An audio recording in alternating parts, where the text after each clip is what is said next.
Kanina to galing? Ay, kaya pala. Parang pamilyar sa akin to. Tumbler na to. Adi mystery na to galing. Adi mystery na to galing mga boss. Kid!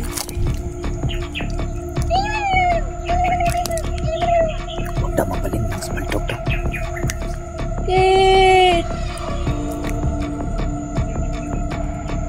Alam ko hindi to sa akin. Hindi yun ang asawa ko. Loves Kid! Kid! Kaibigan, pwede bang itago mo muna ako sa mahika mo, kaibigan? Wala pa akong sapat na lakas upang labanan sa baldog.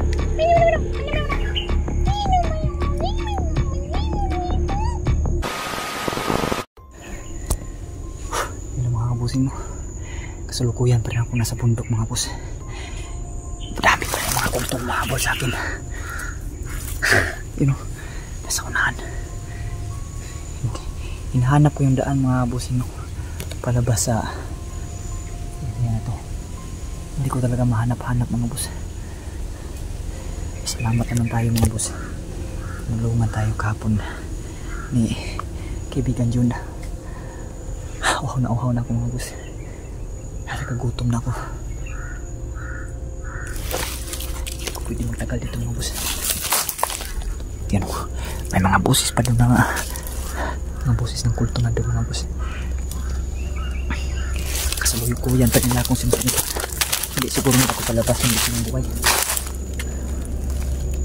Kailangan ko talaga mahanap yung mga kasama ko at handaan palabas.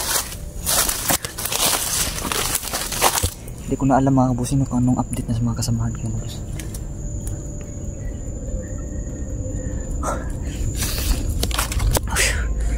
Naririnig ko naman yung mga handar na sasakyan mga kabus, pero wala talaga akong nakita ang daan. Ang pagkakaalam ko lang mga kabusin, nung di pa kami nabihag at napasok namin itong bulubundukin na to, mayroon talagang daanan sa baba. Pababa na ako dito sa kabundukan ito mga boss. Ngunit parang pabalik-balik na ako sa area. Ang dami pa namang mga kultong mahabol sa akin. Hingal na ako. Wala pa akong masyadong tulog mga boss. Sinisibo na lang itong baterya na natin yung cellphone mga bossing, no? Upang makita man ito ng mga kasamahan ko kung sino makakakita nito. Matunto nila at malaman nila na ligtas na ako, nakatakas ako. Alam ko parang mayroon talagang pinapalibot sa bulubundukin na ito na orasyon. Ito kagagawan siguro ni Isol mga boss, o kaya ng Baldog.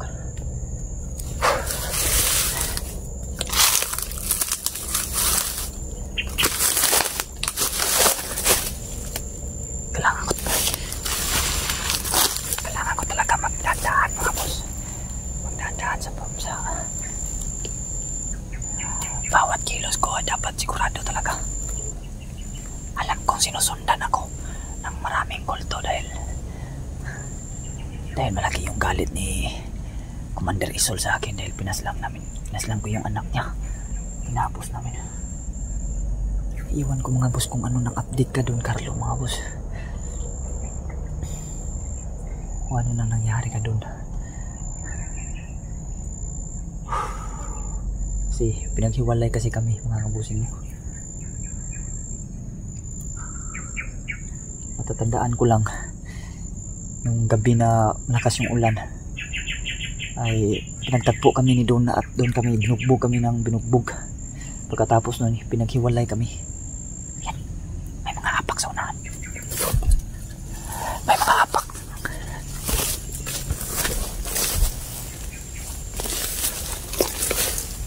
Parang nahihilo ako mga boss.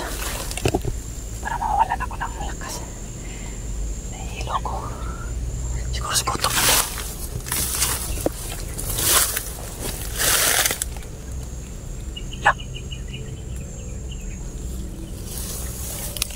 May pagkain lang. May silupin mga boss.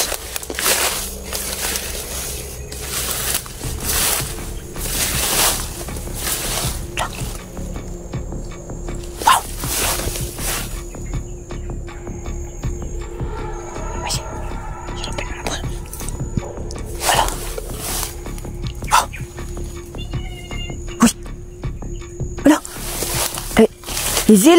Ikaw ba ito kaibigang Hazel? Hala. Kanina to galing? Ay, kaya pala. Parang pamilyar sa akin to. Tumbler na to. Kadi mystery na to galing. Kadi mystery na to galing mga boss. Pinadala daw sa kanya. Pinadala sa'yo? Uy. Pinadala daw sa kanya mga boss upang ako'y makain. Ligtas ba si asawa ko, mga asawa ko kaibigan?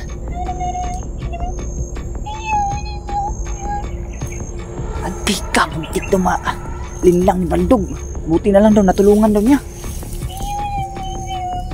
Okay, yun pala. Ako naman yun daw na naman yung ginaya daw. Ito talaga oh. May mga apak. Wala.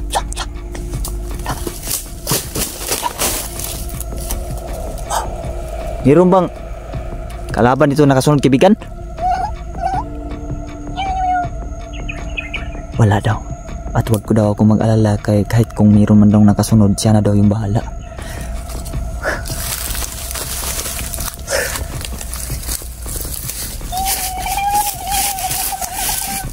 Kaya tigas ibigay bungsok.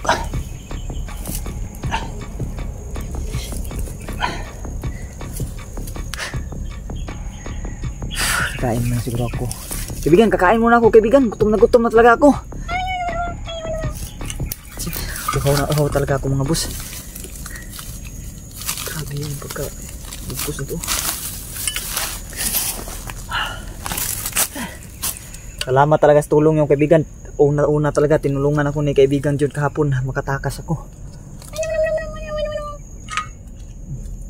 Sa utos pala daw yung nilulu ang hilo daw mga boss. Na kami ligtas at bingit ng kapahamakan.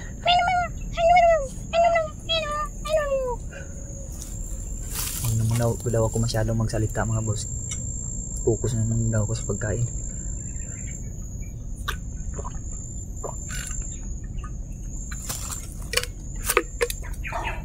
Marami pa talagang kultong mga boss sa akin.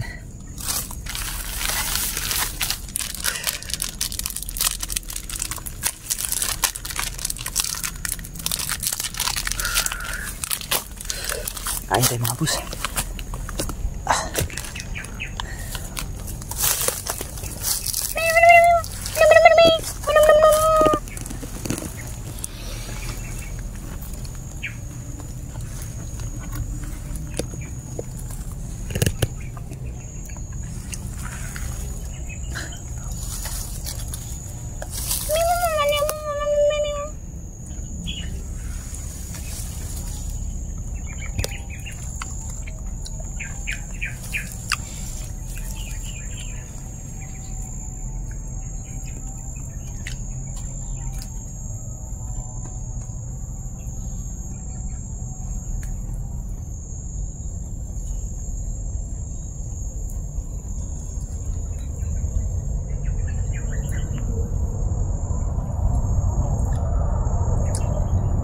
Nasa malapit na ba ako sa labasan kaibigan?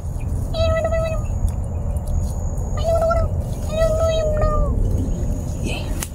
Sobrang sa totoo daw mga boss, sobrang layo ko daw sa labasan. Yung mga naririnig ko po daw mga andar ng sasakyan, linlang po daw yan. Sabi ko na nga ba. Kaya pala kahit anong pilit kong tuntunin yung mga andar ng sasakyan mga boss, wala talaga akong mahanap na kalsada. Kaibigan, pwede mo ba akong dalhin sa asawa ko kaibigan?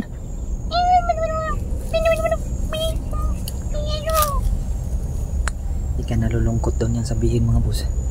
Hindi daw niya kaya akong dalhin doon. Dahil nga po daw meron itong inilagay si Isol na isang itim na mahika daw na gumugulo sa kapangyarihan ng mga engkanto. Limitado lang po daw yung galaw ng mga kaibigan namin mga boss. Kaya hindi na ako kayang dalhin kung nasan mo yung asawa ko.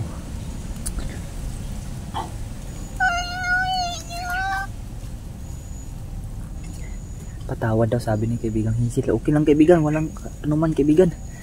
Salamat pa rin ako kaibigan. Kahit na hinahina na kayo, pinilit nyo ako kaming tulungan. Alam ko kaibigan na nangihina talaga kayo dahil sa pinalibot na orasyon o itim na mahika dito sa kabundukan na to. Pero kahit na ganun, pinili nyo pa rin tulungan kami. Salamat talaga sa inyo.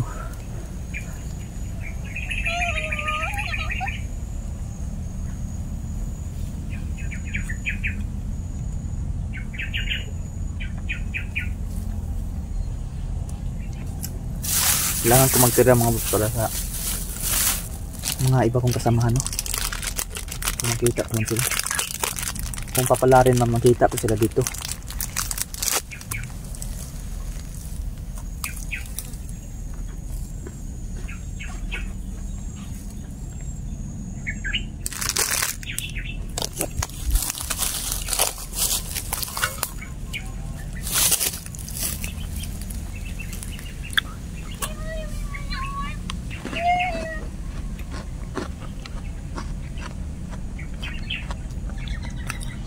Wala na. Parang sira na yung tong cellphone ko mga boss. Ano kayang ginawa ng mga hayop na kulto nito? Siguro doon yung dito yung doon yung nasira ba nung binibidyohan nila kami na malakas yung ulan. You know, parang kapilit-pilit na po yung kuha ng kamera.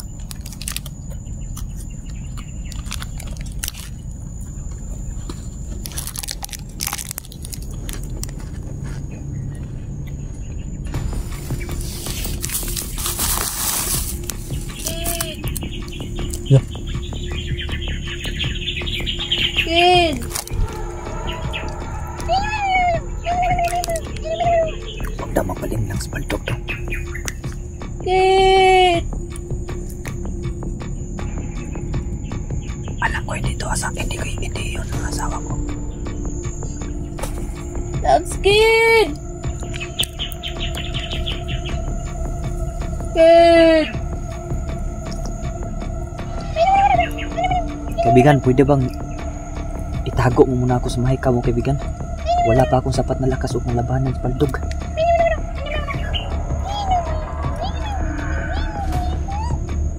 Yan. Huwag lang na tayo magingay. Nasa paligid si baldog. Bro! Bro! Kid!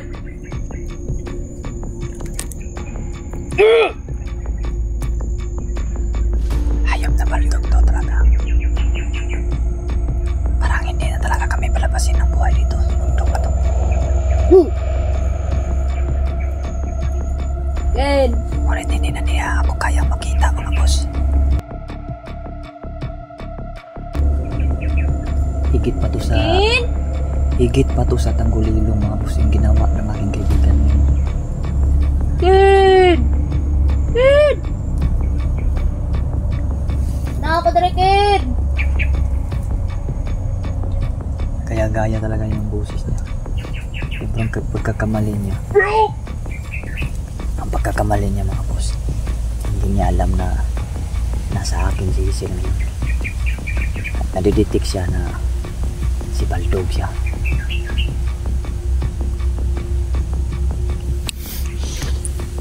Alam ko na sa paligid lang yung hayop na yun. Kuha mo na ako ng sapat ng lakas.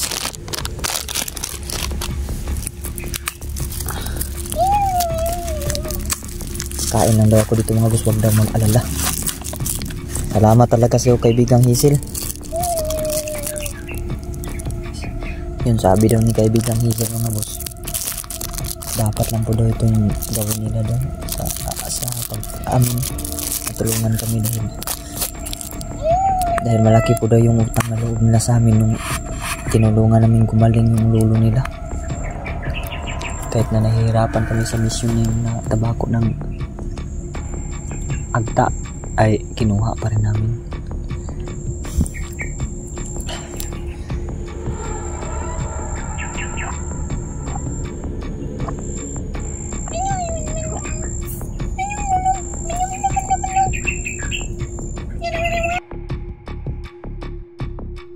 Kakatuwa lang isipin, mga boss, no, na si Hazel na binibigyan namin ng ganito, ako na ngayon yung binigyan nito, mga boss. Salamat talaga kay ibigang Hazel ah. Ano man daw. Concentrate na po daw ako sa pagkain mga busing na wag daw po ako mag-alala dahil hindi po daw niya ako iiwan.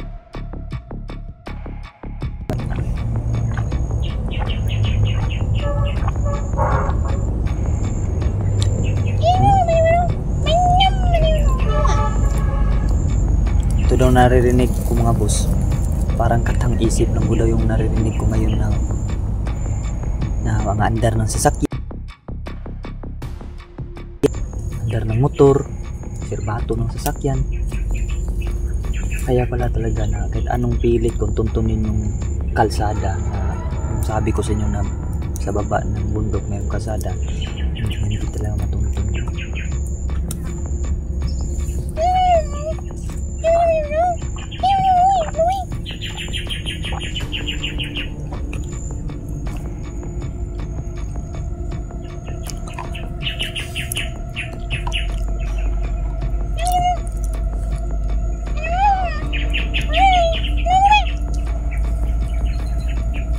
Si kaibigang Hazel mga boss.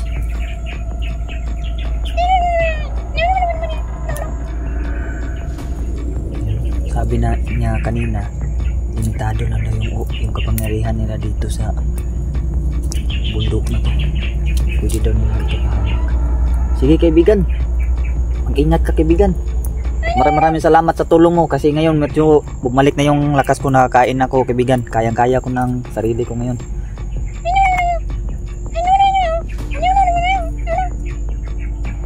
Sabi niya mga boss. Sabi niya kapag daw kailangan ko lang daw ng tulong, kusa daw silang darating. Kahit hindi man lang daw sambitin yung mga pangalan nila, ay darating sila.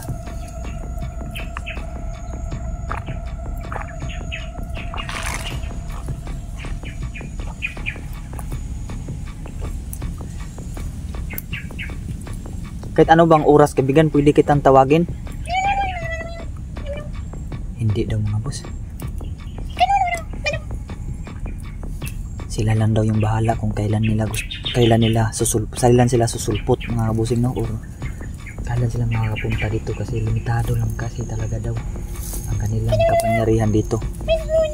Kailangan nila ng timing. Hayop yung iso niya. Tama pala talaga ako, meron nilagay si Isul dito sa kabundukan natin na pinalutan natin ng mahikat. So yun mga busing no, papatayin ko muna tong video na to.